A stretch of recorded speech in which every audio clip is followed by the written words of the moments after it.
All right, y'all. I'm a little bit confused and flabbergasted, if I must say so myself.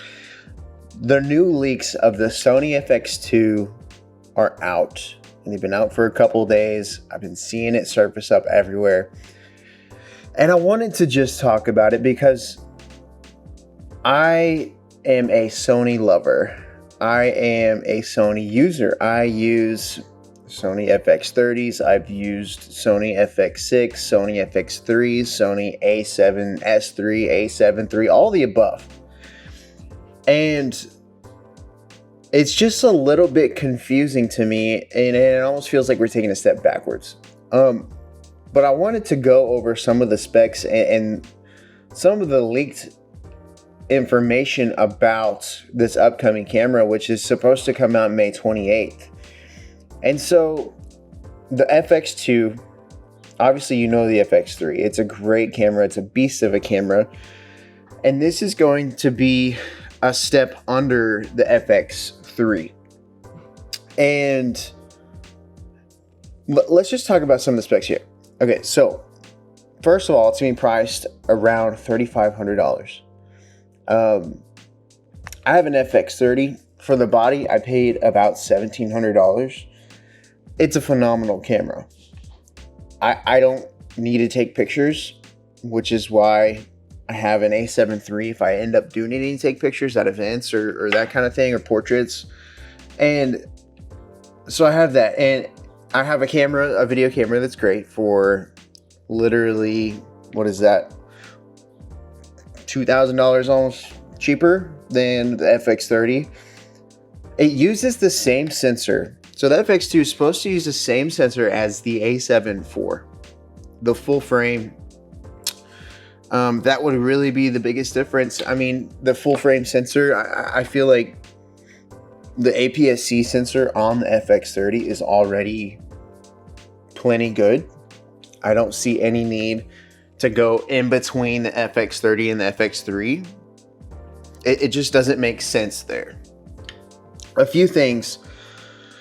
It can record 4K 60 with a 1.5x crop,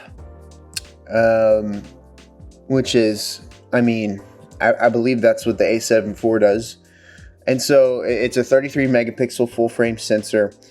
The audio, this is actually a good thing. So not everything is bad. Not everything is bad about this camera. The 32-bit flow audio for high quality sound recording, that actually is a good thing. I think that should be a standard on all cameras moving forward.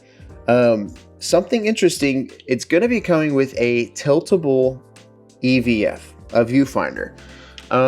The way that they described it, it's quite big, and it's not going to be, they're saying it's not going to be like the Lumix GX9. So if you know the EVF on that one, then it's going to be much larger than that one. It's going to be more like the GFX 100. So if you don't know what that looks like, go look it up. There's tons of pictures. But yeah, the body size of this camera, they're claiming it's going to be a bit thicker than the FX3. And if you know, if you've held an FX3 or an FX30, you know it's not the smallest camera in the world, but it's also like not too big. It's quite literally, if there was a perfect size camera, I think that they have found it. It's comfortable in the hand. You can put it on any gimbal. You don't have to worry about it being too heavy. You can carry it all day long. It's a perfect size. Now, I don't see a reason, unless there's something different or better that they're trying to stick in the body that's going to make it cost to be bigger. I mean, maybe like, I don't see them putting in a new battery. But still, to have this camera using the same sensor as the A7 IV and putting an EVF on it, I mean, at this point, why don't you just buy an A7 IV? There's also been rumors of an A7 V. It's supposed to be coming hopefully in August. And so, I don't know. I just don't see where the FX2 fits in the lineup. And maybe you do. If you have an idea or have a use case for this exact camera, I'm looking forward to it actually coming out here in a few days, and maybe then we'll get our hands on one and we'll go over kind of the pros and cons and see what it actually feels like. Who knows? It may be a lot better than we're thinking.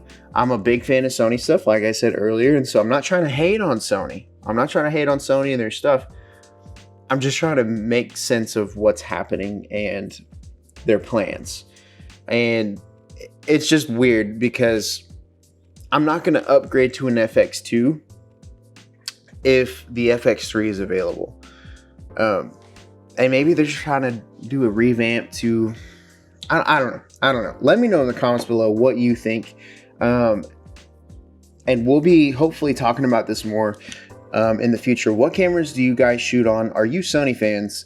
Let me know in the comments below. Hope you guys enjoyed today's video and hope it brought some value, explaining a little bit about what this FX2 is going to be about. Again, full frame 33 megapixel sensor from the Sony a7 IV with an EVF, and it's a part of the cinema line. So it's going to be interesting, folks. Going to be interesting. Stay tuned, hit the subscribe button, and we'll see you in the next one. Peace.